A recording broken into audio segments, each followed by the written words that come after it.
nous sommes contents de vous retrouver encore une fois de plus pour un bon repas, pour le repas du Seigneur.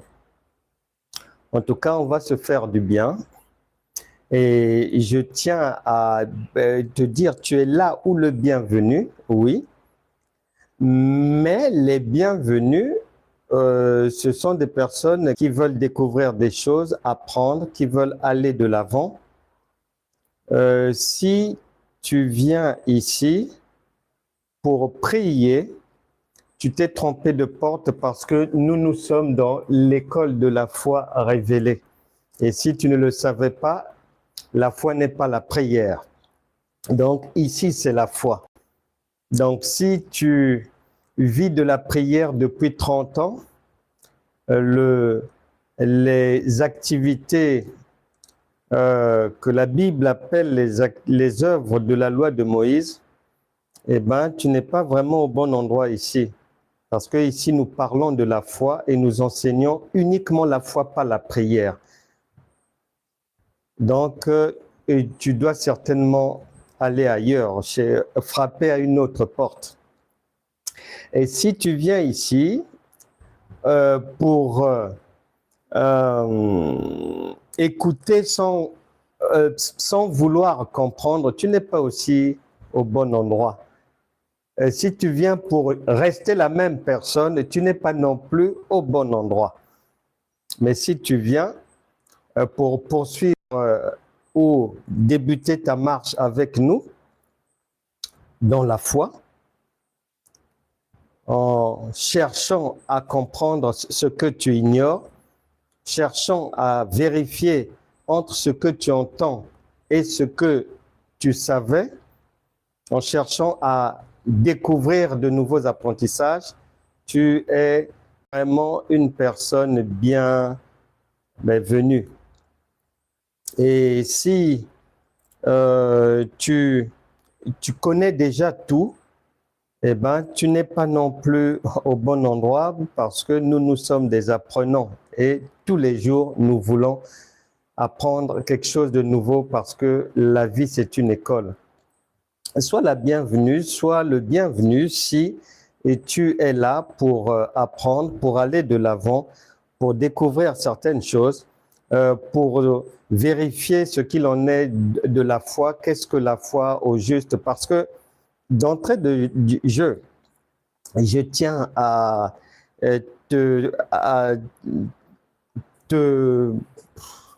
t'apprendre peut-être ou bien te rappeler que contrairement à ce que la plupart des chrétiens croient, pensent et fabriquent, la foi n'est pas la prière. La foi n'est pas le chant. La foi n'est pas le jeûne. La foi n'est pas la danse. La foi n'est pas le sacrifice. Et donc, bien-aimés, nous ne voulons plus marcher dans ce monde comme des ignorants, comme des aveugles, puisque Jésus a dit, il y a des aveugles qui conduisent des aveugles. C'est-à-dire, il y a des églises, des endroits dits chrétiens dans lesquels, à la tête, il y a des aveugles et ils conduisent d'autres aveugles. Et Jésus a dit, c'est pour tomber. Et c'est pour ça que les vies de beaucoup de chrétiens ne marchent pas sans sens dessus-dessous, n'arrivent pas à convaincre même leurs propres membres de famille.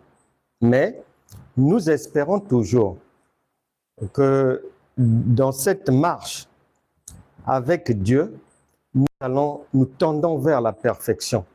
Et de jour en jour, un jour comme aujourd'hui, nous allons encore ajouter une brique à la construction de l'édifice de chacun. Il est dit dans ce monde que l'excès de bien ne nuit pas.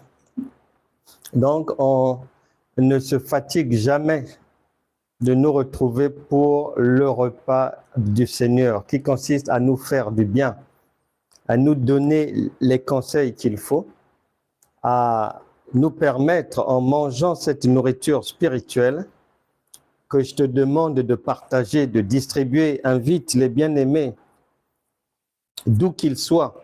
Invite-les, partage sur les réseaux YouTube, Facebook, TikTok.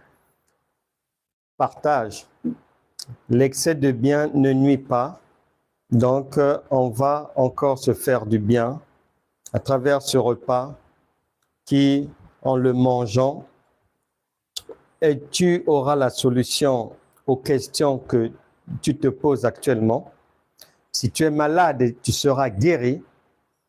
Le repas que tu vas prendre qui est un médicament, conformément au psaume 107, verset 19 à 20. Il est dit que dans leurs frayeurs, leurs angoisses, donc toi, moi, nous avons recouru au Seigneur, on a fait appel à lui. Et il est dit que il nous a envoyé sa parole et sa parole nous a guéris, c'est-à-dire elle a résolu tous nos problèmes. Voilà.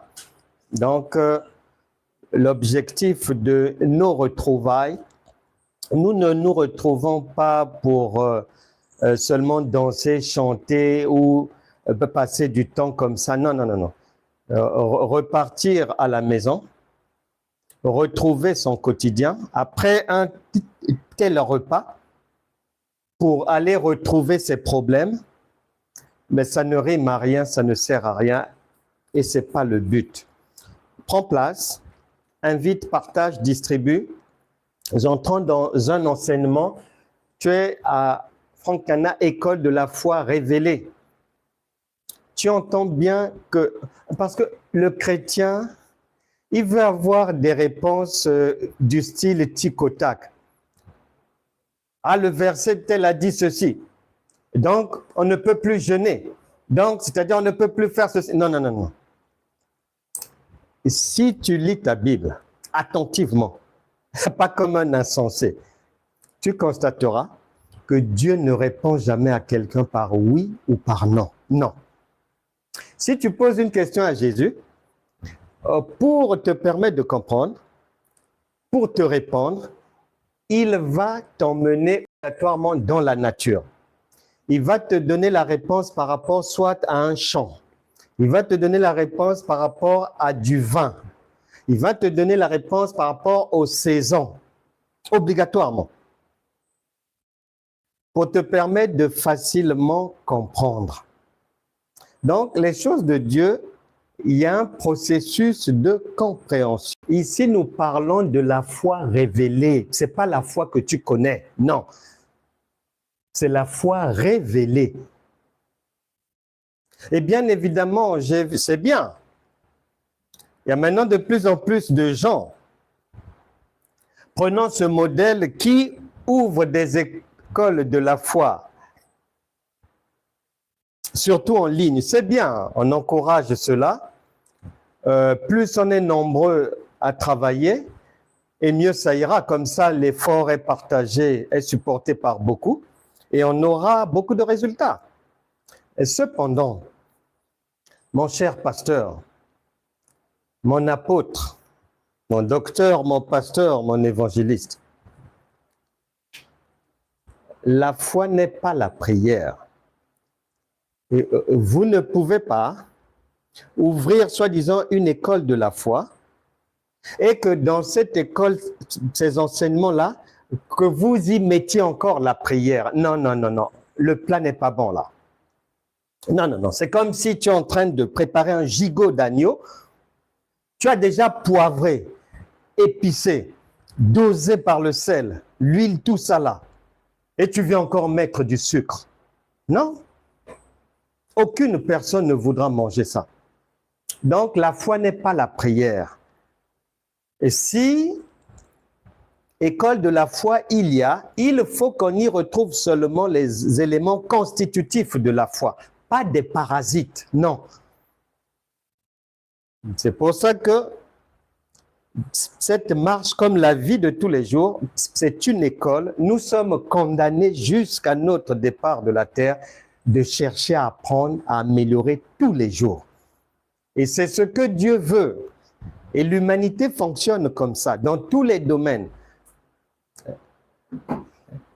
Les voitures, les bijoux, les parfums, le beurre, la tomate, tous les domaines. Les avions et tout, c'est-à-dire c'est en cherchant à améliorer toujours. Et la parole de Dieu, c'est la première des sciences. Donc, elle fonctionne par niveau, par degré de compréhension. C'est bien, les amis, de parler de la foi, d'ouvrir des écoles de la foi, physiques ou en ligne, mais Jésus a dit, on ne peut pas prendre un vêtement neuf et le coudre sur un vieux tissu. Ça ne marchera pas. On ne fait pas du neuf avec du vieux. Non. Ça, c'est la première chose. Un second conseil, si tu ouvres une école de la foi, c'est-à-dire dans ce que tu vas faire là, dans ce que tu vas dire, il ne faut pas qu'on retrouve souvent ce que tu dis en dehors de cet endroit-là. C'est-à-dire, il ne faut pas que tu emmènes les gens, tu dis c'est l'école de la foi. OK. Et le dimanche, on t'entend dire les mêmes choses. Le mercredi, on t'entend dire les mêmes choses. Non, ça, ce n'est pas la foi, ce n'est pas comme ça. Et ensuite, il faut veiller à ce qu'il y ait du résultat après la mise en pratique. La foi n'est pas faite, ce n'est pas un repas qui est fait, qui est préparé pour que personne ne le consomme. Non, la foi doit être mise en pratique. Et bien évidemment, on espère que toutes ces nouvelles structures de la foi parviendront un jour à la foi révélée. Parce que la Bible déclare, sans la révélation, ce n'est pas possible. Il est dit, un conseil d'amis, c'est bon à prendre ou à laisser, à bon entendeur. Salut. Nous entrons dans notre cours, niveau 3e année, cours 497, chapitre 1, l'homme et la femme, 4e cours. Sujet, l'homme prudent voit le mal et se cache. L'homme prudent voit le mal et se cache. Introduction. Jacques chapitre 1, plus Hébreux chapitre 5, 12 à 13, plus Proverbes chapitre 27, 12, plus Proverbes chapitre 29, 18. C'est parti pour une lecture rapide. Top chrono, c'est parti. Jacques 3, 1. Frères, mes frères, qu'il n'y ait pas parmi vous un grand nombre de personnes qui se mettent à enseigner. Car vous savez que nous serons jugés plus sévèrement. Qu'il n'y ait pas parmi vous un grand nombre de personnes qui se mettent à enseigner. Parce que Dieu n'envoie jamais beaucoup de gens faire un travail. L'homme voit au nombre, Dieu voit à la qualité et à la qualification de la personne. Elle doit être qualifiée pour faire le job. Mais quand tu lis Jacques chapitre 3 verset 1 et que tu ouvres tes yeux pour voir ce qui se passe dans ce monde, tu trouveras que la réalité dans le monde, c'est en contradiction avec les Écritures. Dieu dit, il ne faut pas qu'il y ait beaucoup d'enseignants. Mais quand tu ouvres les yeux, il y a 1,233,25 prédicatrices et prédicateurs. Donc, d'où, en tout cas, les marges d'erreur, de tromperie, de fausseté, de dérèglement, d'égarement, de malédiction et autres sont accentués. Hébreux chapitre 5, verset 12. Hébreux chapitre 5, verset 12. Rapidement, nous marchons à la hâte. Verset 12. Vous, en effet, qui depuis longtemps devrez être des maîtres, vous avez encore besoin qu'on vous enseigne les premiers rudiments des oracles de Dieu. Vous en êtes venus avoir besoin de lait et non d'une nourriture solide. Or, quiconque en est au lait n'a pas l'expérience de la parole de justice, car il est un enfant. Malheureusement, au moins 80% de ce qu'on peut entendre parmi les chrétiens, c'est du lait, malheureusement.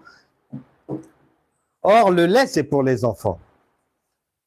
Et il est dit que un enfant qui ne va pas à la nourriture solide, il ne peut pas grandir. Et Galate vient dire que c'est un esclave. C'est pour ça que beaucoup de chrétiens sont esclaves, souvent sans le savoir. Proverbe chapitre 27, verset 12. L'homme prudent voit le mal et se cache. L'homme prudent voit le mal et se cache.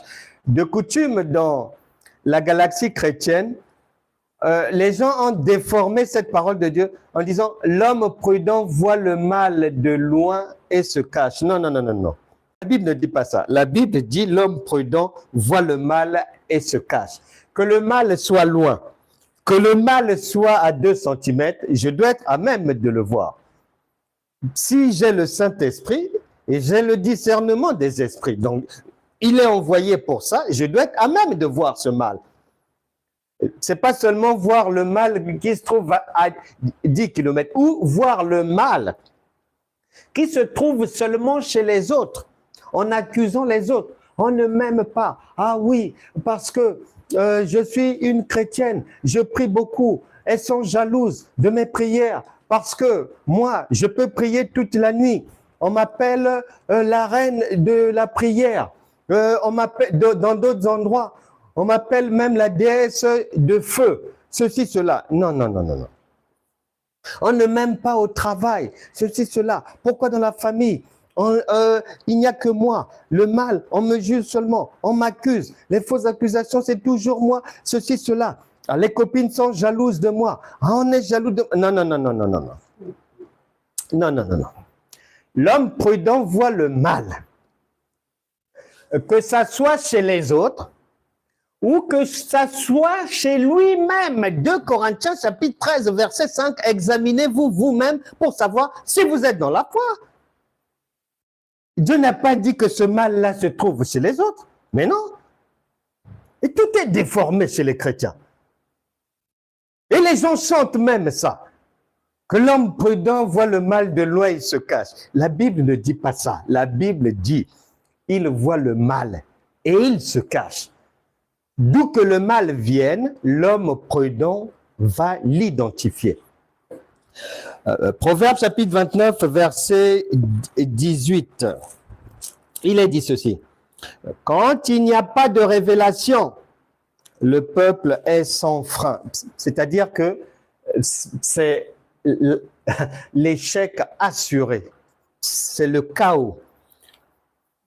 On ne peut pas réussir. On ne peut pas comprendre Dieu sans révélation. On ne peut pas comprendre Jésus sans révélation. On ne peut pas comprendre le langage de Dieu sans révélation. Parce que Deutéronome chapitre 29, verset 29, Évangile de Jean chapitre 8, verset 43, Actes des Apôtres chapitre 8, verset 30, et beaucoup d'autres passages encore attestent que Dieu est un Dieu qui se cache. La Bible atteste bien que son langage, c'est un bégaiement. Et c'est le bégaiement de Moïse. Donc, il faut une interprétation, un interprète comme Aaron pour donner le vrai sens de ce que Dieu dit. Et Aaron d'aujourd'hui, c'est le Saint-Esprit. Nous n'avons plus un Aaron qui se trouve dehors, mais notre Aaron est désormais incorporé en nous. D'où tout Aaron que tu vas aller chercher dehors, en tout cas, tu t'es déjà égaré. C'est-à-dire, tu ne comprends rien à rien. Tu ne sais même pas que l'alliance a changé. Tu ne sais même pas qu'on n'est plus sous la loi, mais on est passé au niveau de la grâce, elle n'est plus dirigée. On n'est plus sous la mouvance, la coupe, le commandement. de la saison des prières de Moïse, mais on est passé à la saison de la foi de Jésus-Christ. Si tu ignores ces choses, mais tu es déjà hors sujet sur toute la route, sur toute la ligne, et malheureusement, beaucoup de chrétiens sont comme ça. Nous parlons de l'homme prudent voit le mal et se cache. Ce qui nous intéresse, l'homme. Nous n'allons pas revenir. Et tous les cours sont laissés sur les réseaux. Sur ma chaîne YouTube, tu as tous les cours là-bas. Imagine-toi, on est au 497e cours. Donc, nous avons suffisamment eu le temps de faire l'échographie, l'autopsie de ce que veut dire homme dans la pensée de Dieu. Donc, tu peux aller retrouver les cours là-bas. Je résume rapidement. Homme, ici, c'est Dieu. Dieu, donc, égale Proverbe, chapitre 19, verset 12. Ça dit ceci. Proverbe, chapitre 19, verset 12. Proverbe 19, verset 12.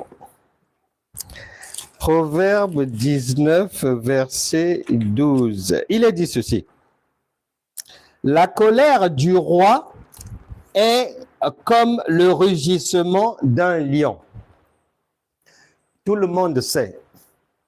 On a déjà eu beaucoup de cours dessus, mettant en lumière que dans les Écritures, Dieu est un homme aussi. Il s'est fait homme. Mais avant tout, Dieu, c'est un lion. C'est le lion de la tribu de Juda. Et ici, on dit que ce Dieu-là, sa colère, c'est comme le rugissement d'un lion. 1 Jean chapitre 4, verset 17. Il est dit que ce Dieu-là, mais il est comme toi. Il est comme toi, pas lorsque tu vas mourir, non. Dans ta chair là, lui-même dit, toi et lui, vous êtes pareils. 1 Jean chapitre 4, verset 17. Tel il est, et tel nous sommes dans ce monde. On ne dit pas dans un monde futuriste. Non, non, non, non. Dans ce monde. Par conséquent, Proverbe chapitre 16, verset 14 vient dire ceci. La fureur du roi est un messager de mort et un homme sage doit l'apaiser. Tu sais que le roi, Dieu, il a des principes. La Bible déclare en 1 Corinthiens chapitre 14, verset 33 que Dieu est un Dieu d'ordre. Toi, maman, toi, papa, dans ton travail, chez toi, avec tes vêtements, avec ton dressing, tu aimes ranger tes choses à ta manière. Et tu n'aimes pas que quelqu'un touche à ça n'importe comment. Tu es une femme ordonnée, un homme ordonné, avec des principes de vie. Tu as un principe peut-être que tu n'as jamais fumé de ta vie et tu ne veux pas que tes enfants aussi prennent la cigarette. Eh bien, Dieu est comme toi, c'est ce que ça veut dire ici. Là. Toi et lui, vous êtes pareils. Si toi, tu ne peux pas dire à ton enfant, le conseiller de prendre la cigarette, lui ne te le dira aussi jamais. Maintenant, comme vous êtes pareil, lui, tout ce qui n'est pas dans les règles de l'art qu'il a arrêté, avec lui, ça ne va pas, il se fâche. Toi aussi, quand tu donnes des orientations à ton enfant, si l'enfant ne fait pas ce que tu lui as dit de faire, et tes cheveux se dressent. Ah oui. Ah oui, maman n'est pas contente. Papa n'est pas content. C'est pareil. Donc, l'homme là, qui est prudent, c'est Dieu et c'est toi-même. Maintenant, nous, par rapport à Dieu, nous avons, lui, il a son règlement, il a les voies et moyens pour que quelqu'un puisse avoir ses grâces et ses bénédictions. Et chaque maman, chaque papa aussi, avec ses enfants, tu as des schémas prévus pour faire du bien à tes enfants. Mais même si tu fais du bien aux enfants par amour, il y a dans la pensée de l'homme la même pensée que celle de Dieu. C'est-à-dire de récompenser les plus méritants. Même parmi nos enfants, tu ne vas pas donner le même cadeau à celui qui t'a ramené 19,75 sur 20 avec l'enfant qui t'a ramené 11,25 ou 9,32 de moyenne. Non. Tu ne peux pas les récompenser au même niveau. Non, non, non, non, non. Sinon, tu deviens injuste dans ton éducation. C'est pas que tu as moins d'amour pour l'un ou pour l'autre. Non, non, non, non. Là, tu es dans le domaine éducatif. Et tu dois montrer, donner l'exemple. Dieu, mais c'est ce qu'il fait avec nous. Il y a des principes. Il y a la nouvelle alliance. Et il dit, il nous donne un enseignement disant que l'homme prudent, il voit le mal et il se cache. Quand tu entends ça, tu peux croire que c'est un homme de là-bas, tu peux croire que c'est une autre personne. Or, Dieu, comme une bonne mère, comme un bon père, parle toujours d'abord de lui-même dans l'éducation de ses enfants. Il n'arrivera pas à l'idée d'une maman de vouloir éduquer ses enfants selon le modèle d'une copine là-bas. Non, non, non, non, non. Elle-même, elle se donne d'abord pour modèle de bonne conduite, de belle image, modèle de courage, de travail pour ses enfants. Et ensuite, la maman veut que l'enfant soit comme elle. Donc, l'homme ici, en même, c'est Dieu, ton père, et c'est toi-même, parce que tel père, telle fille, tel père, tel fils. Donc, l'homme, la Bible ajoute, te dit que Dieu n'est pas le Dieu des morts, mais des vivants. Il ne s'adresse jamais ni aux morts, ni aux absents, donc à toi-même, à chacun de nous. Donc, l'homme ici, c'est toi. Ici, on dit que, donc, tu es appelé à être prudent, prudente. Parce que si tu n'as pas la prudence, tu ne peux pas voir le mal. Si tu ne peux pas voir le mal, tu ne peux pas échapper au mal. Donc, tu ne peux pas te cacher. Il est dit maintenant que la Bible déclare que, tu peux même prendre Ésaïe chapitre 55, versets 8 à 9 aussi. La Bible dit que les pensées de l'homme, donc tes pensées, tes idées, tes voies et moyens pour résoudre les problèmes, sont à l'opposé des voies et moyens de Dieu. Les idées divines n'ont rien à voir avec ce que tu peux imaginer. Donc, pour nous, pour sécuriser notre connaissance et ajouter une connaissance affinée, propre, nous devons vérifier, puisque Dieu a son langage. de quelle prudence il s'agit? Parce que toi et moi, nous sommes avertis que Dieu n'est pas un homme. Et que Dieu, quand il parle, c'est un bégaiement. Il faut une interprétation. C'est un langage voilé.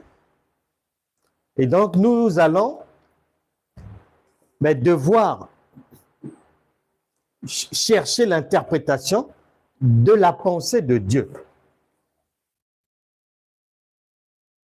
Chez Dieu, la prudence, tu marches d'abord dans Proverbe chapitre 13, verset 16. Proverbe chapitre 13, verset 16. Il est dit ceci: tout homme prudent agit avec connaissance. Tu as entendu?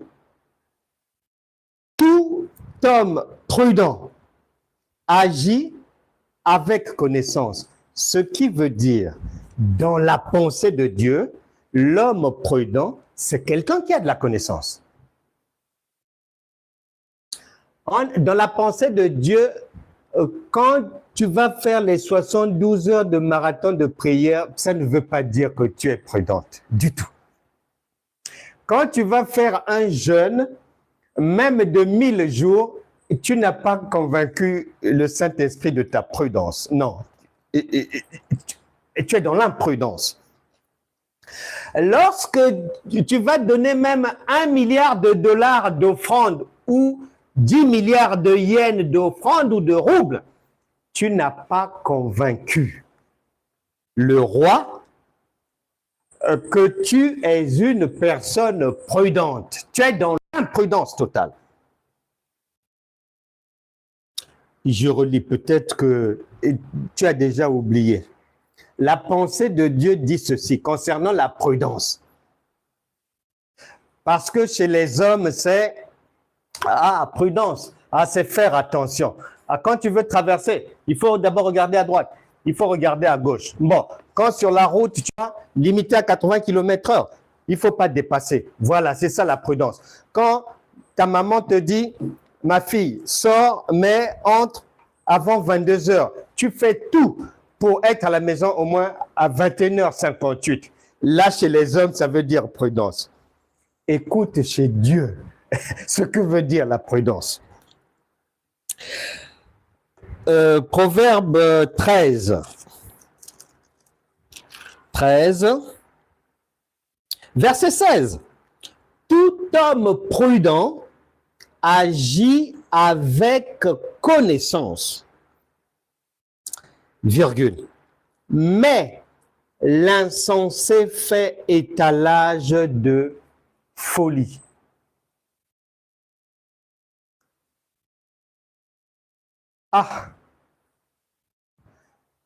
Donc, bien aimé, bien souvent, on a fait des choses et les gens font des choses pensant qu'aux yeux de Dieu, ils sont prudents, ils sont sages. Or, pour Dieu, ils sont imprudents et c'est de la folie. Plus, Proverbe chapitre 12, verset 8, il est dit ceci. Proverbe 12, 8. Un homme est estimé en raison de son intelligence.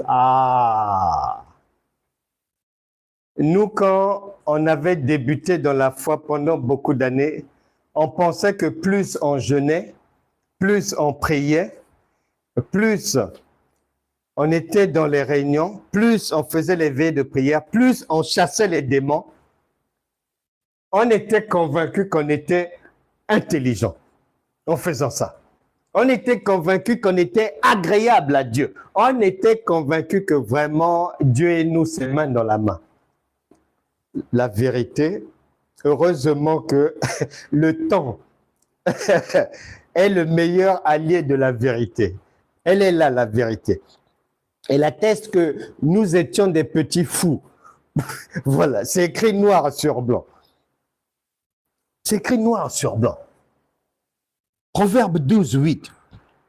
Un homme est estimé en raison de son intelligence, pas en raison de ses jeûnes, pas en raison de ses prières, pas en raison de son parler en langue, pas en raison de ses veilles de prière, pas en raison des marathons de prière, pas en raison des traversées, des nuits de traversée de ceci, cela, blablabla, bla, pas en raison des prophéties, pas en raison, etc., etc. Non. Dans la pensée de Dieu, le baromètre, c'est l'intelligence. Ensuite, Proverbe chapitre 15, verset 2. Proverbe chapitre 15, verset 2. La langue des sages rend la connaissance aimable, et la bouche des insensés répand la folie. Mais combien de chrétiens, chrétiennes ne sont pas considérés comme fous et folles par la société? Il y en a beaucoup. Pourquoi l'État ferme certaines églises? Pourquoi l'État appelle la plupart des structures même évangéliques des sectes? Parce que dans ces structures dites chrétiennes, quand les gens regardent ce que les gens font, ce que les gens prêchent, soi-disant les enseignements de là-bas, les activités dites chrétiennes, quand les gens observent bien, ils se rendent compte que dans ces choses-là, il n'y a ni connaissance, ni intelligence, ni sagesse. L'homme prudent dans la pensée de Dieu. Proverbe chapitre 13, verset 16, plus Proverbe chapitre 12, verset 8, plus Proverbe chapitre 15, verset 2. Tu as ce que veut dire l'homme prudent dans la pensée de Dieu. C'est un homme qui a la connaissance, un homme qui a l'intelligence et un homme qui a la sagesse. Cela veut dire, si tu fais travailler encore un tout petit peu ton cerveau, cela veut dire que tout ce que les gens peuvent pratiquer depuis des siècles, jeûner, prier comme ça, dormir par terre, soi-disant bâtir un hôtel financier, des sacrifices financiers, ceci, cela, pour protéger les enfants contre les griffes du diable, ceci, cela, tout ça là. Cela veut dire que ça là, s'il n'y a pas ça dans ce que tu vas faire, tout ce que tu fais là, c'est pour ramasser des miettes. Pour ramasser les miettes, c'est si tu as de la chance. Mais ça sera pour ramasser en retour les claques de la vie.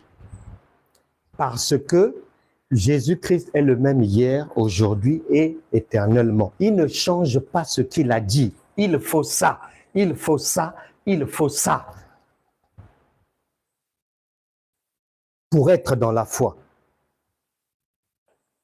Maintenant, cas pratique, concret. Pour mettre en lumière, tu vas comprendre que la plupart des chrétiens, moi quand je dis chrétiens, je nous mets tous dans le même sac. Bishop, archibishop, général de Dieu, prophétesse de Dieu, docteur, apôtre, évangéliste, cela. Tout le monde, brebis, brebis galeuse, brebis hypocrite, brebis touriste, brebis qui fait la filature parce que il accompagne une sœur seulement. Tout ce monde-là, je mets tout ce monde dans le même sac. En observant ce que nous faisons dans la galaxie chrétienne, il ressort qu'au moins 80% des gens n'ont pas ça, ne sont pas prudents. Donc, si tu n'es pas prudent, mais tu es dans l'imprudence. Si tu n'es pas prudent, et tu es dans l'imprudence. Exemple.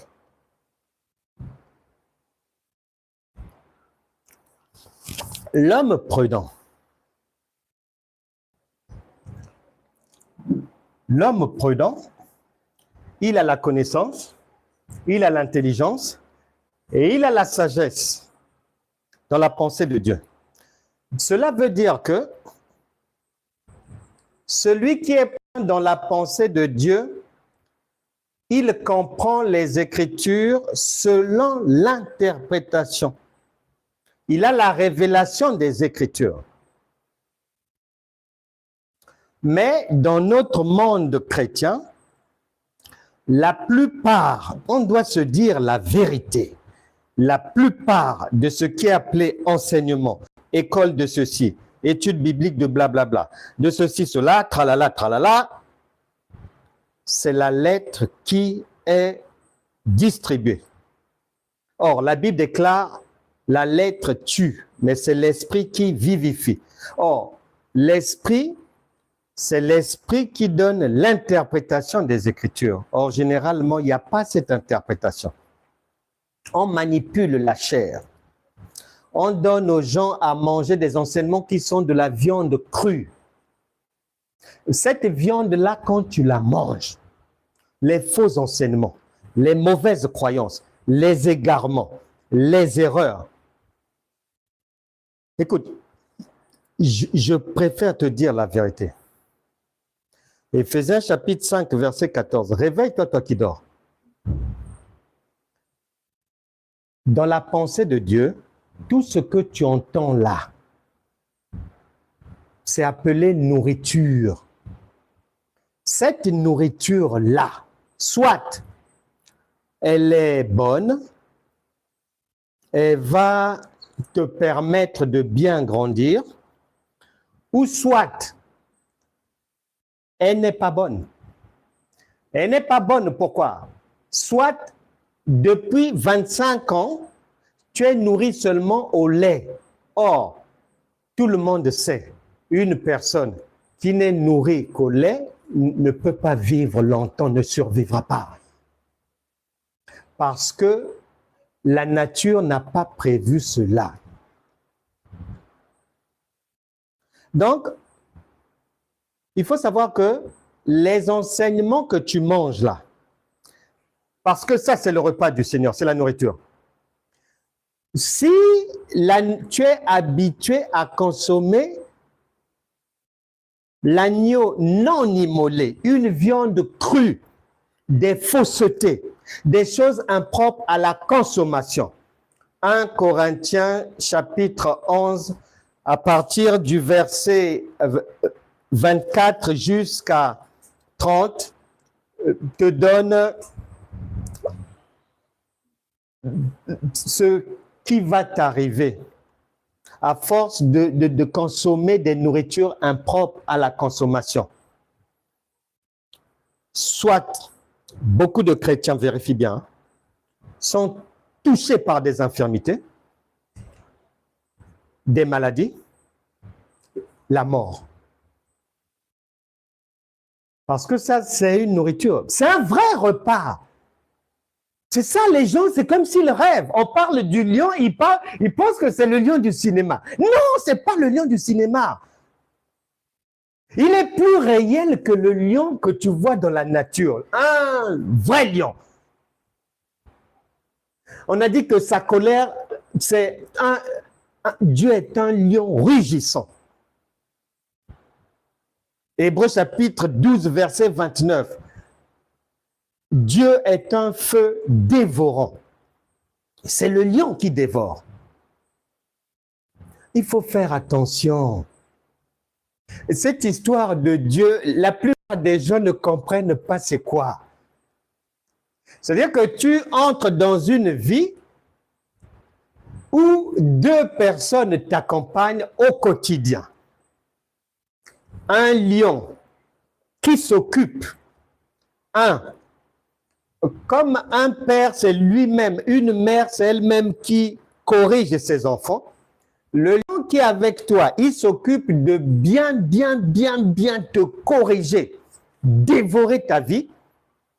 À chaque fois que tu te comportes mal, tu fais des choses que tu ne comprends pas, tu vas rentrer dans les péchés d'autrui. Là-bas, on ment. Tu vas soutenir le mensonge par solidarité.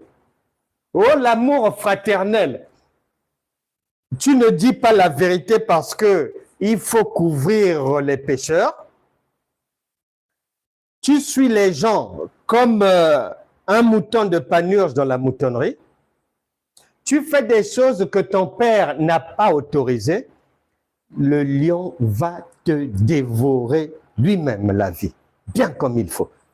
C'est pour ça que beaucoup de chrétiens souffrent.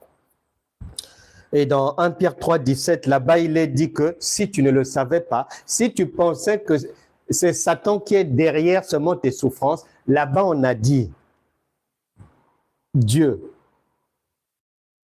est aussi derrière tes souffrances. Donc, il faut le savoir. Ensuite,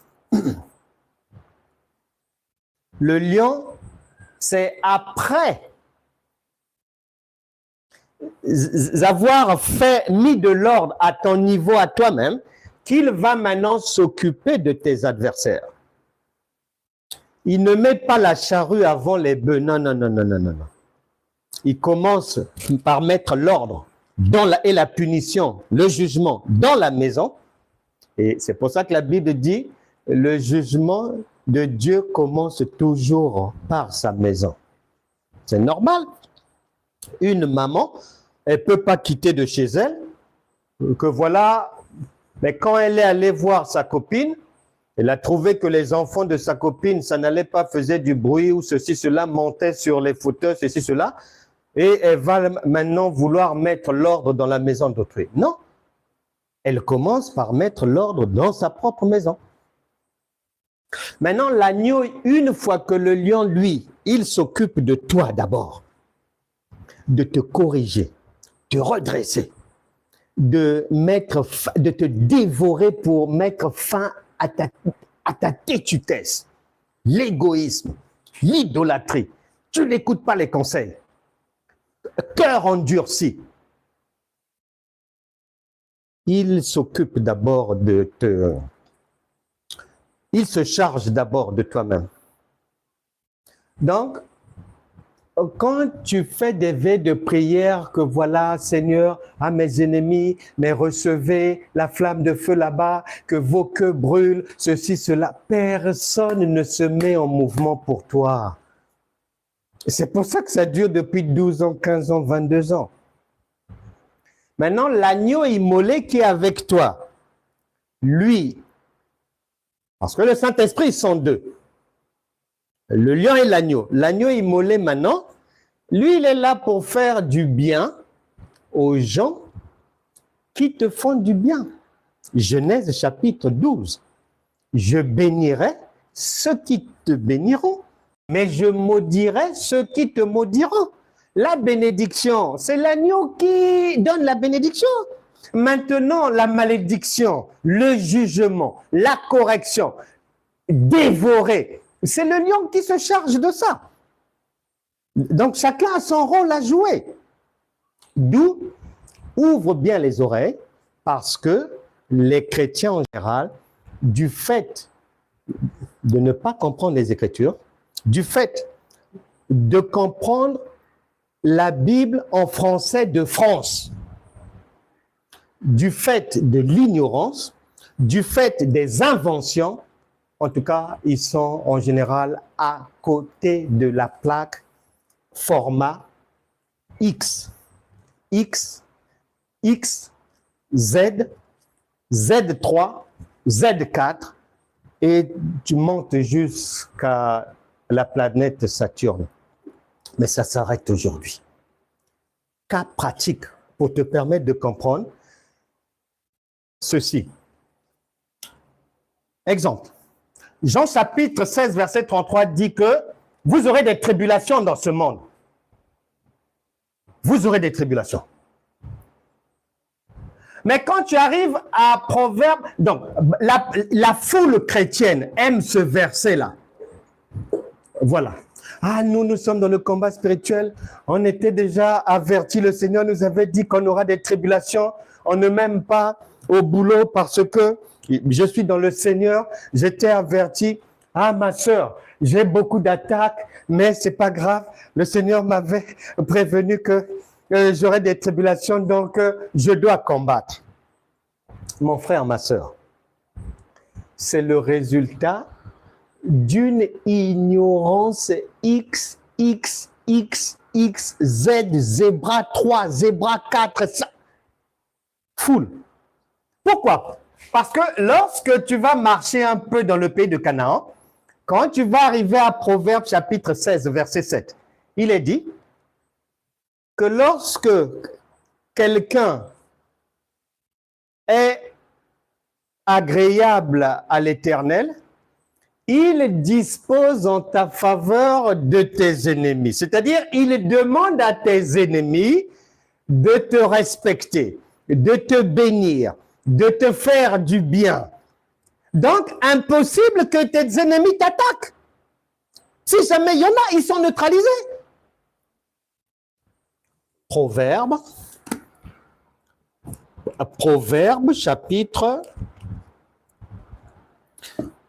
chapitre 16, verset 7. Quand l'Éternel approuve les voies d'un homme, virgule, il dispose favorablement à son endroit même ses ennemis.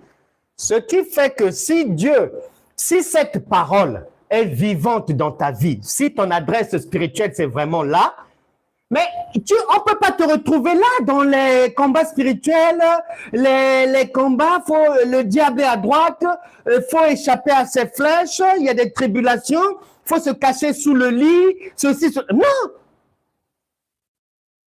Mon frère, ma soeur, ton adresse spirituelle est où?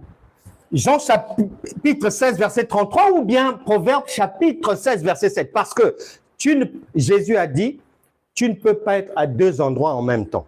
Non. Tu ne peux pas suivre 2 maîtres. Tu ne peux pas en même temps dire que tu es dans le combat à 9 heures et en t'entendant à 15 heures mentir là-bas. Ah, ma soeur, ça va? Ah oui, et comment la vie? Ah non, Dieu fait grâce. Ah, mais donc c'est le repos. Ah, tu parles. Nous sommes dans le repos du Seigneur. Non. Vous mentez. C'est soit le repos, ou soit la tribulation. Or, la Bible explique, si tribulation il y a, c'est pour les enfants. Hébreux chapitre 5, verset 12 à 13. C'est pour les enfants qui sont dans le lait. C'est un enfant qu'on peut agresser. Un enfant, il ne sait pas se défendre. Un enfant, on peut lui ravir ses affaires. Mais un adulte, non? Non?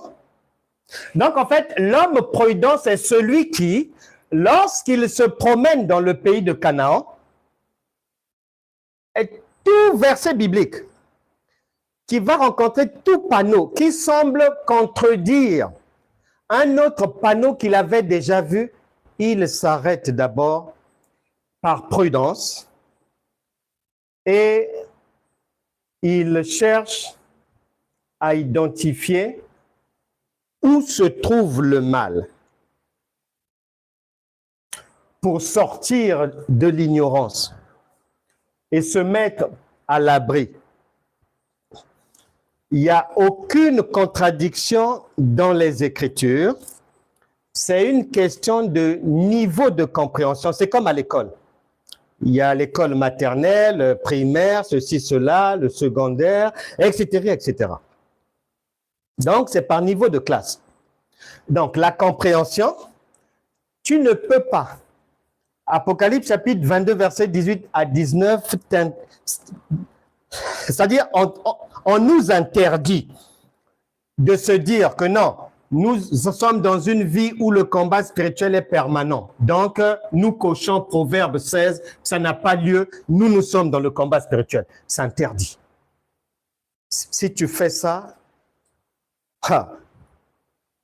Dieu risque de dévorer ton mariage et beaucoup ont divorcé comme ça. Dieu allume un feu dans ta maison. Parce que Apocalypse chapitre 22, verset 18 à 19, nous interdit d'effacer ça. Nous interdit de croire que ça n'existe plus. Le repos, la paix, c'est interdit. Donc, lorsque je suis enfant, 1 Corinthiens chapitre 13, verset 11, va m'informer que je vais avoir peur, c'est normal dans ma saison de l'enfance. Maintenant, quand ma connaissance va me permettre de grandir, je change d'adresse spirituelle. Je suis maintenant à Proverbes chapitre 16, verset 7. Est-ce que, même si moi, je quitte l'adresse Jean 16, 33 et que j'habite maintenant à Proverbes 16, 7, est-ce que Jean 16, 33 va être supprimé? Apocalypse te dit non, non, non, non, non, non. Ça reste là. Ceux qui vont venir derrière toi, ils vont aussi passer par là avant de te rejoindre dans l'âge adulte du repos, c'est-à-dire la foi. Ici, c'est la saison des prières, des jeûnes, des œuvres de Moïse. Ici, là, c'est la foi du Seigneur Jésus. Un autre cas, le pardon. Matthieu chapitre 18, verset 22. Le pardon.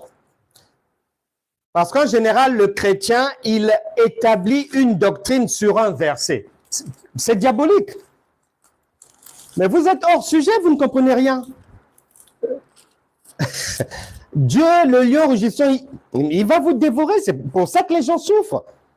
Tu annules une écriture, c'est de la folie. Qui t'a donné ce droit? Tu restes enfant pendant 15 ans. Mais c'est être monstre. As-tu déjà vu un enfant de 3 ans qui reste âgé de 3 ans pendant 15 ans? C'est un monstre. Beaucoup de chrétiens monstres comme ça, là. Le pardon.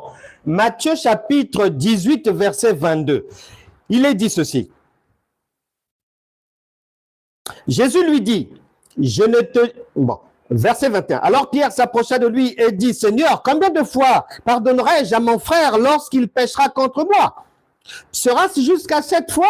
Jésus lui dit, je ne te dis pas jusqu'à 7 fois, virgule, mais jusqu'à 70 fois 7 fois, c'est-à-dire 490 fois le pardon. Une manière de dire, dans le langage de Dieu, où on ne répond jamais par oui ou non, comme les chrétiens l'attendent. Il te pose une question. Ah, donc on ne peut plus faire ceci. Et il attend que tu lui dises oui ou non. Mais c'est de la folie. Jésus répond d'une manière très, très sage, en voulant dire que non, il faut toujours pardonner. Mais écoute maintenant, le même Jésus, ce qu'il va dire après. Lorsque quelqu'un a grandi maintenant, Jean chapitre 20, verset 23.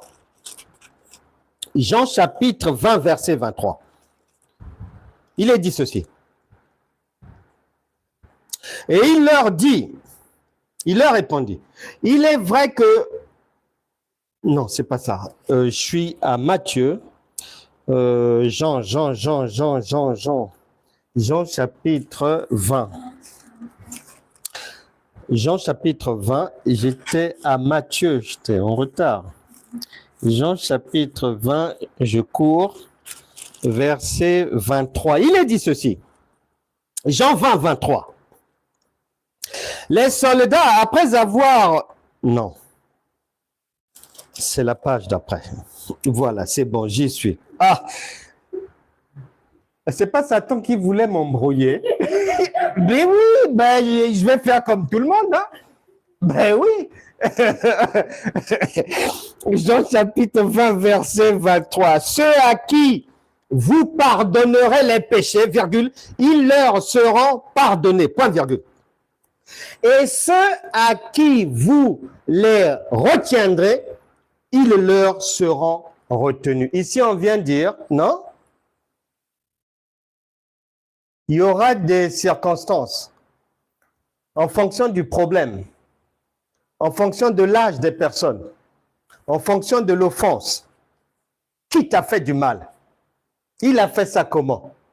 Il a quel âge? En fonction, tu as la liberté, soit de pardonner, ou soit de ne pas pardonner. Et il doit mourir. Et tous ceux qui, donc, t'harcèlent ma sœur, mon frère, Les gens qui ont juré que tu ne dois pas te marier, tu ne dois pas réussir, que tant qu'ils sont vivants, tu ne peux pas travailler, tu ne peux pas gagner autant. Toutes ces personnes-là qui te harcèlent depuis des années, qui ont juré sur ta tête, qu'ils reçoivent le salaire de leur péché. Ils doivent mourir. Il n'y a pas de pardon. Ils doivent tomber. Souvent dans la vie, il faut la mort de quelqu'un pour qu'une famille soit libérée, délivrée. Bien-aimé, Dieu, c'est la connaissance, l'intelligence et la sagesse. Ce n'est pas un vrac comme ça, ce n'est pas inversé, non. C'est tantôt d'une manière et tantôt d'une autre, selon les éléments qui constituent le problème ou la situation. Donc, quand quelqu'un, un pasteur, un docteur, bâtit la doctrine de son église sur Matthieu chapitre 18, verset 22, ah pardonnez, pardonnez, ah pardonnez, pardonnez. Il y a des gens qui ont pardonné, mais on a fini par les empoisonner. Ils sont chrétiens. Ils pensaient que voilà, on nous a dit, il faut pardonner. Si quelqu'un te gifle, joue droite, donne la gauche. La Bible déclare, il y a des agissements, il y a des réactions appropriées à l'enfant que je suis, au moment où je suis encore enfant spirituel. Mais lorsque je serai adulte, je vais maintenant réagir comme un adulte. Si quelqu'un âgé de 60 ans, 50 ans, 70 ans, 75, 80, qui a vu beaucoup de jours sous le soleil, va poser un acte qui va t'offenser. C'est-à-dire que voulant t'empêcher de jouir de la vie, de jouir de ton héritage, de voir tes enfants grandir, de voir ta femme avoir un enfant. En tout cas, celui-là, ça sera le salaire du péché. C'est la mort. En Romains, chapitre 6, verset 23. L'ignorance fait que beaucoup de pasteurs sont morts comme ça. Beaucoup. Beaucoup de gens, tu vas mourir parce que tu es imprudent. Imprudent veut dire tu n'as pas la connaissance, tu avances à l'aveuglette. Même le pardon, à un moment donné, ça demande une certaine connaissance. Tu peux pardonner, mais tu ne dois pas ignorer que Dieu t'a aussi donné l'adresse spirituelle, Jean chapitre 20, verset 23, pour te dire, attention, je te demande de pardonner, mais je ne t'ai pas demandé de pardonner à l'aveuglette. Tu risques de mourir un jour.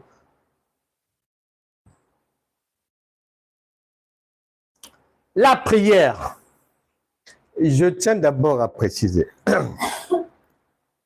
Les bien-aimés, souvent les chrétiens, ils sont tellement habitués à réagir comme ça, sans comprendre, à critiquer ce qu'ils ne connaissent même pas, des choses qu'ils ne comprennent même pas. Je n'ai jamais dit qu'on ne doit plus prier. Je n'ai jamais dit qu'on ne doit plus jeûner. Je n'ai jamais dit qu'on ne doit plus chanter, ni danser, ni donner de l'argent. Mais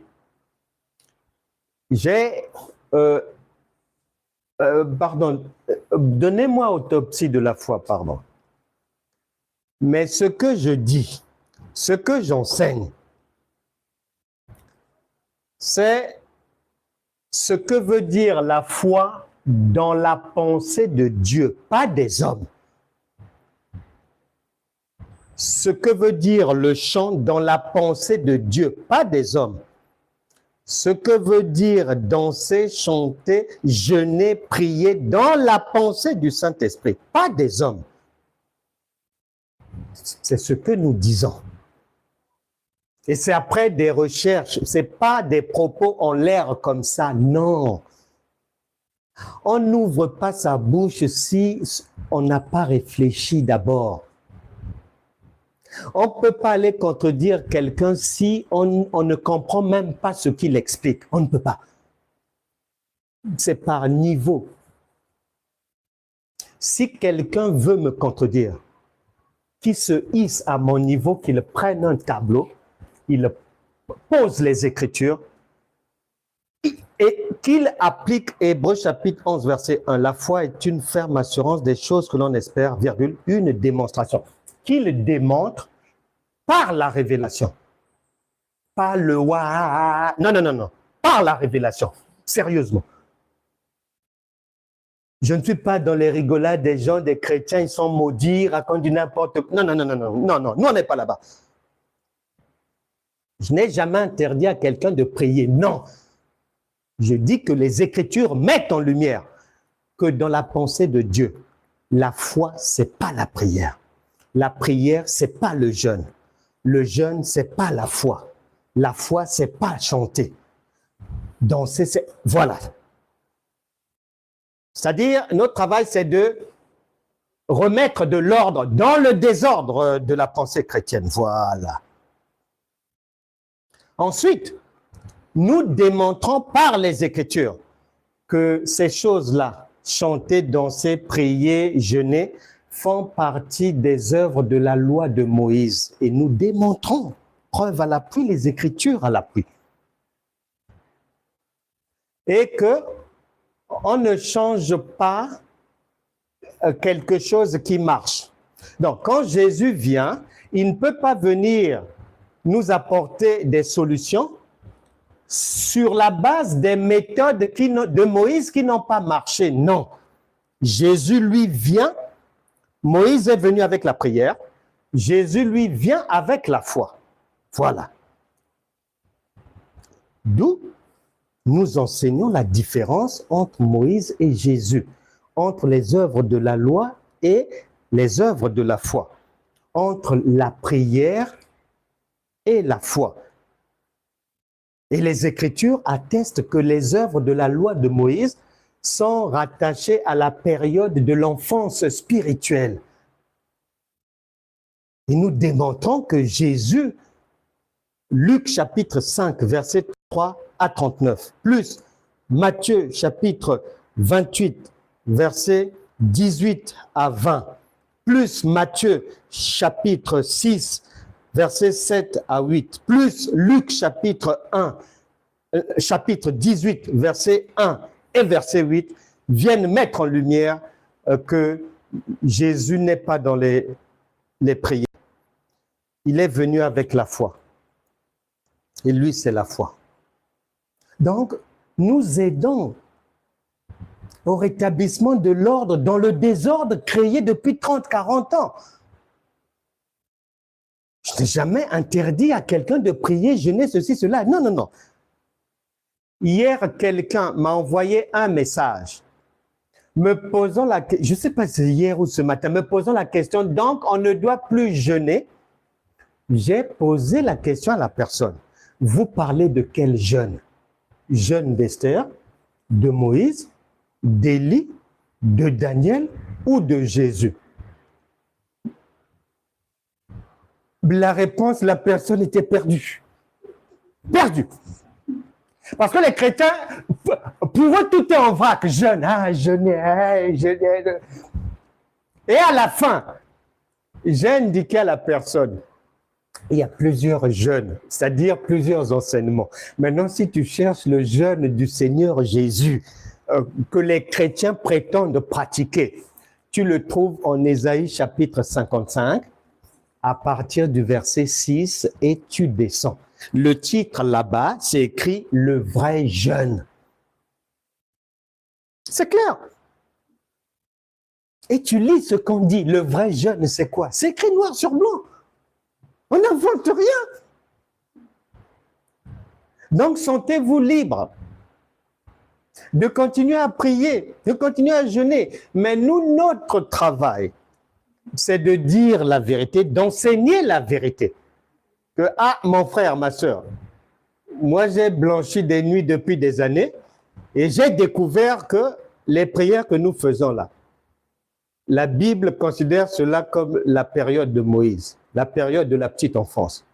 Or, un enfant ne peut rien faire dans la vie. Il faut qu'il devienne adulte. C'est ce que nous faisons. Et Ésaïe chapitre 8, verset 20 dit que à la loi et au témoignage, si nous ne parlons pas ainsi, tu ne peux pas être sauvé. C'est pas possible. Pourquoi les gens souffrent alors en prétendant avoir Dieu? La prière. 1 Thessaloniciens chapitre 5 verset 17 dit « Priez sans cesse ». Quand tu arrives à Matthieu chapitre 6 verset 7 à 8, Jésus dit « Stop! Stop » avec la prière là. Est-ce que Dieu peut se tromper? Est-ce que Dieu peut mentir? Non. Ça, c'est un niveau de connaissance. Après, ça, c'est un autre niveau encore. Parce que Jésus fait comprendre que lui n'est pas venu pour parler, ni enseigner, ni demander à quelqu'un de prier ou quoi. Non, lui, c'est la foi. Raison pour laquelle je te mets au défi. Il n'existe pas un endroit dans la Bible où Jésus ou ses apôtres, devant la difficulté de quelqu'un, ont prié pour la personne, ou on dit à la personne, rentre à la maison, fais un jeûne de 3 jours, prie comme ceci, dors par terre, mets-toi un foulard noir sur la tête, donne de l'argent pour sécuriser ta famille, tu dois bâtir un hôtel financier, ou donne un sacrifice. Ça n'existe nulle part.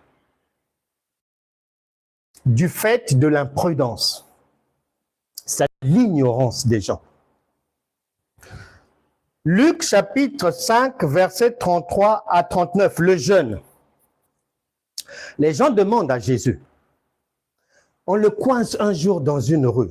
Maître, bonjour, bonjour. Oui, j'écoute. Mais dis-nous un peu. Jean-Baptiste, ton disciple là, il jeûne, il prie. Ses disciples aussi que lui, il a formés, sont des gens qui jeûnent et des gens qui prient. Nous, les pharisiens et les autres dénominations, nous sommes dans les jeûnes et prières. Mais comment ça se fait que toi et tes disciples, on ne vous voit pas dans les jeûnes et les prières? Jésus répond par la sagesse. Jamais il ne te répondra oui ou non, jamais. Il dit, mais mais c'est très simple. Est-ce que l'époux, c'est-à-dire Dieu, est-ce que les amis de Dieu, donc des dieux aussi, est-ce que tant qu'ils sont Dieu, tant que Dieu est avec eux, est-ce qu'ils ont besoin de souffrir pour obtenir quelque chose? Attendez, le jour où l'époux ne sera plus là, vous les verrez jeûner. Il n'y a pas de problème, soyez patients. Et ils prieront comme vous faites là, ils vous rejoindront là-dedans. Ils ne les rejoindront pas. Ce sont des paroles pleines de sagesse et de prudence. Pourquoi? Parce que dans Matthieu chapitre 28, verset 18 à 20, il vient dire que moi, je ne partirai jamais. Je suis avec vous tous les jours jusqu'à la fin du monde. Donc, vous n'aurez jamais besoin de faire leur jeûne. Mon jeûne à moi, oui. Le jeûne que nous pratiquons, oui. Mais pas le leur qui concerne le manger et le boire. Et la Bible va venir confirmer. que le royaume de Dieu, c'est-à-dire la foi de Jésus, son enseignement, sa pratique, le royaume de Dieu, ce n'est pas le manger et le boire. Ça, c'est Romain qui le dit. Quand tu arrives à Corinthiens, on vient ajouter encore une couche supplémentaire. Corinthiens va dire que tu manges, que tu ne manges pas, que tu boives, que tu ne boives pas, Dieu n'est pas concerné par ça. Voilà. Or, ce sont des niveaux de compréhension de la parole de Dieu et des niveaux d'enseignement. Tu ne peux pas annuler cette parole, tu ne peux pas annuler ici pour laisser là, tu ne peux pas annuler ici pour laisser là. Non. Les chrétiens se trompent souvent, faute de connaissance. Osée chapitre 4, verset 6, mon peuple périt, faute de connaissance. Je connais une dame, une grande chrétienne. Et un jour, elle est arrivée, elle était au bout du lot. Elle donne l'argent. Elle fait tout ce que l'Église dit de faire, les veillées, les jeûner comme ça, jeûner comme ceci. Elle traverse aussi, comme tout le monde. Elle fait la communion fraternelle, ceci, cela. Mais dans la vie concrète, pendant qu'elle fait ça, un grave accident sur la route, le divorce, la maladie. Elle était à bout. Je dis, mais jusqu'à quand je vais prier, faire des veillées, jeûner, ci, cela, alors que les résultats ne sont pas là. Ma sœur, tant que quelqu'un est enfant, tu ne peux pas, en étant dans la petite enfance, en faisant les activités des enfants, espérer obtenir les choses des adultes. Ça ne viendra pas. La Bible dit il y a un temps pour toute chose. Il y a le temps de l'ignorance, mais il y a un temps pour sortir de l'ignorance. En conclusion, la prudence dans la pensée de Dieu, c'est la pratique d'un vrai enseignement. Et le vrai enseignement te donne la connaissance, l'intelligence et la sagesse qui automatiquement te permettent de voir tout ce qui est fausseté, tout ce qui n'est pas bien, toute mauvaise compréhension, toute compréhension approximative, toute interprétation particulière, tout comportement d'un manque de sagesse et tout. Ces éléments te permettent de voir ça et de te cacher. Se cacher, c'est quoi? C'est arriver à reconnaître le vrai du faux. Se cacher, c'est quoi? C'est que quelqu'un ne peut pas te tromper. Se cacher, c'est quoi? C'est que tu ne peux pas tomber dans des faussetés. Et quand un problème va arriver, l'enfant a un problème. C'est-à-dire que toi, quand tu vas donner le conseil à l'enfant, c'est après avoir bien réfléchi. Et avant de conseiller l'enfant, dans le conseil que tu vas donner, on retrouve ces éléments-là. On retrouve ces éléments. Proverbe chapitre 30, verset 26. Proverbe chapitre 30, verset 26, et on termine. Proverbe chapitre 30, verset 26. Proverbe chapitre 30, verset 26. Il est dit ceci. Les Daman, virgule, peuple sans puissance, virgule, place leur demeure dans les rochers. Les Daman, peuple sans puissance, place leur demeure dans les rochers. Un peuple prudent qui a placé sa demeure. Le Daman ici prend la couleur de ta personne. C'est toi, c'est moi. Et nous devons placer notre demeure dans les rochers. Tu sais que c'est Christ le rocher. Ce qui veut dire toi-même devenir un rocher. Parce que un rocher, il n'est pas touché par le mal et il n'a même pas besoin de se cacher parce que rien ne peut lui arriver.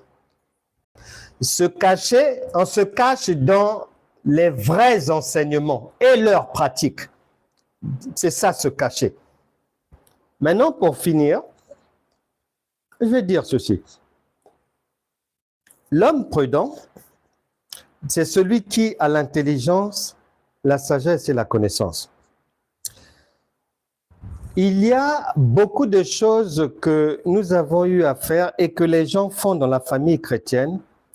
C'est-à-dire, la plupart mènent une marche chrétienne sans cerveau. On nous avait appris, nous avons cru et nous avons marché de telle manière que lorsqu'on priait, on se disait qu'on était dans la foi et qu'on était spirituel. Lorsqu'on chantait, on était convaincu d'être dans la foi et d'être spirituel. Lorsque on jeûnait, on était convaincu d'être dans la foi et d'être spirituel, etc., etc. C'est pour ça que les chrétiens s'agitent beaucoup en dansant, chantant, plein de trucs, tout ça là. Bien-aimé, la Bible déclare la nature, regarde la nature, elle va t'enseigner. Dans la nature, tout ce qui a de la valeur, l'argent, l'or, diamant, le pétrole, le gaz, les minerais, même ton argent, tu ne l'exposes pas, tu caches dans tes poches. Tu caches dans ton porte-monnaie, tu caches dans ton sac à main. Tu ne mets pas ça à la vue de tout le monde. Il faut savoir que tout ce que quelqu'un va faire en public, ça n'a pas de valeur. Ce qui a de la valeur, c'est ce qui est caché et qu'on doit aller découvrir pour montrer aux autres, pour aider les autres, pour bénir les autres. La Bible déclare Dieu, l'enfant de Dieu, les grâces de Dieu, les bénédictions de Dieu, la foi fonctionne comme Ecclésiaste chapitre 11, verset 5, l'enfant dans le ventre de la femme enceinte, tes yeux ne peuvent pas voir. Tu ne peux pas savoir comment il grandit, c'est impossible. La Bible dit, la nature va nous enseigner. La nature nous enseigne quoi? Quand tu observes bien, puisque la plupart d'entre nous, on pensait et on dit, bah, tu vois, quand les gens sont là en train de prier, ah, tu vois une sœur, ah, ma sœur, on te voit plus, ah, moi, je me suis mise à part, le Seigneur m'a dit de me mettre à part et tout, et je suis avec lui vraiment, ah, ces jours-ci ne m'attendaient pas aux réunions, je suis à la montagne, ah, oh. Mais donc, tu n'es pas... Ah non, non, non, non, ces jours-ci, je suis en esprit, vraiment, je suis spirituel de chez spirituel.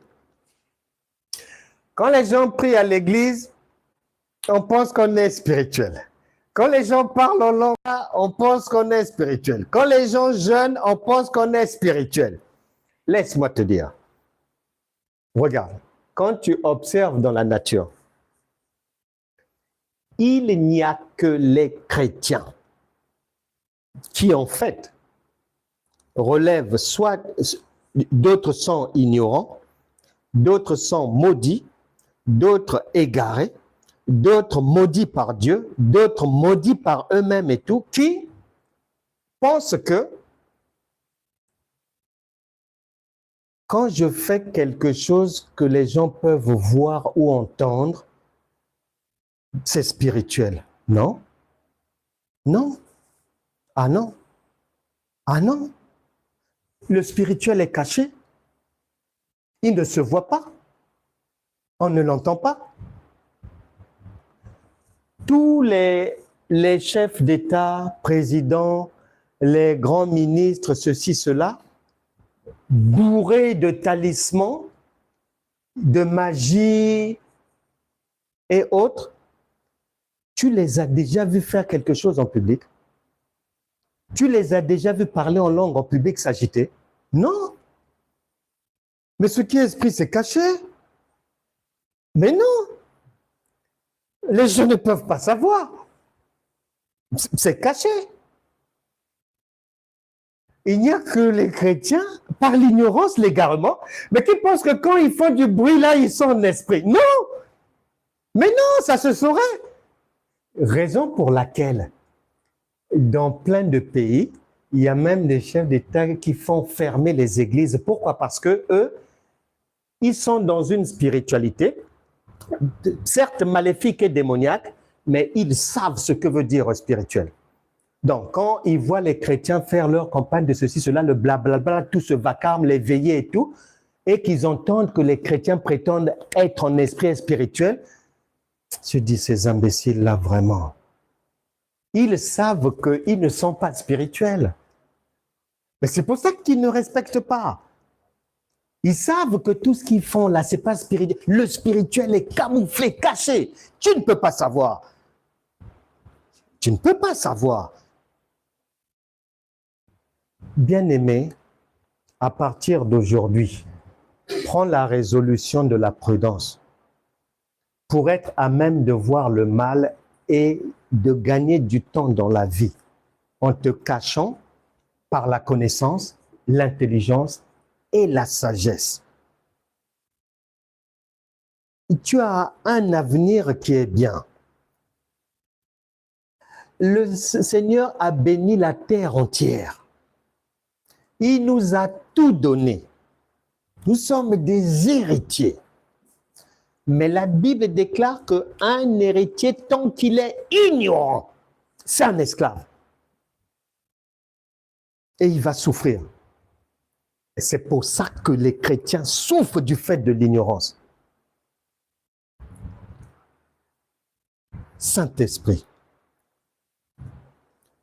que cette parole puisse faire du bien définitivement à une personne ici, de près ou de loin. Toi qui as écouté la parole de vie, la Bible déclare que si vous entendez sa parole aujourd'hui, n'endurcis pas ton cœur. Que tout ce qui t'empêchait de voir Dieu, que les écailles tombent de tes yeux, que les bouchons qui te rendaient ignorant, qui t'empêchaient de comprendre, d'entendre Dieu, te quittent à partir d'aujourd'hui. Je chasse l'esprit de la peur. Je chasse l'esprit des ténèbres de l'ignorance, du tourner en rond, d'une vie chrétienne sans dessus-dessous, d'une vie tout court, inaboutie. Je chasse l'esprit d'insatisfaction dans ta vie. Je chasse l'esprit de l'égarement, c'est-à-dire qui consiste, comme la Bible le dit, dans 2 Thessaloniciens, chapitre 2, versets 9 à 11, à croire aux mensonges, faux miracles, fausses prophéties, faux témoignages, fausses activités, fausses délivrances, fausses guérisons, à croire aux mensonges du diable et à récolter la malédiction.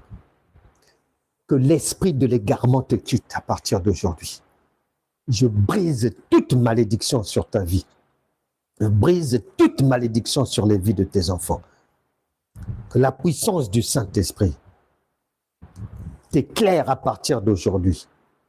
Que cette parole soit une lumière certaine pour toi, permettant désormais de reconnaître le vrai du faux, de voir Dieu dans les Écritures, à travers sa parole révélée, et de jouir de ton héritage. Que toute difficulté qui harcèle une personne actuellement te quitte à partir d'aujourd'hui. Que le pain de vie que tu viens de manger éclaire tous les secteurs de ta vie. Que tout ce qui t'avait manqué soit comblé à partir d'aujourd'hui. Que ça soit pour toi, pour le conjoint, pour les enfants, pour tes activités. Que toute personne menottée par la cigarette soit libérée, soit libre à partir d'aujourd'hui. Toute personne tenue par l'alcool soit libérée à partir d'aujourd'hui. Toute personne tenue par le mal, que ça soit le mensonge, que ça soit la séduction, l'esprit de paresse, la diffamation, toujours remettre à demain avant de faire quelque chose, avant de prendre une décision, avant d'aller de l'avant, que tous ces esprits-là te quittent à partir d'aujourd'hui. Je renverse toute forteresse qui t'empêchait d'aller de l'avant dans tous les domaines. Domaine financier, professionnel, domaine des enfants, domaine du mariage, domaine de l'accouchement, de la grossesse, domaine de la recherche d'un logement, de l'achat de quelque chose, d'un bien, de la vente d'un bien. Reçois la grâce de Dieu et les faveurs qu'il faut pour que ta joie soit parfaite à partir d'aujourd'hui. Amen. Amen. Merci les bien-aimés. Voilà, on vient d'arriver au bout de ce repas, de notre marche d'aujourd'hui. Si le cœur vous en dit, vous pouvez faire une offrande, un don, vous avez les coordonnées. Dieu vous bénira. N'oubliez pas de vous abonner et d'aller sur la chaîne YouTube Franck Anna, École de la foi révélée. Et soyez bénis, abonnez-vous et n'oubliez pas de lire, c'est très important. Et puis d'aspirer à toujours renouveler les connaissances et le savoir pour voir la vie s'illuminer. Shalom à vous là-bas. On se retrouvera demain matin sur TikTok. Soyez bénis.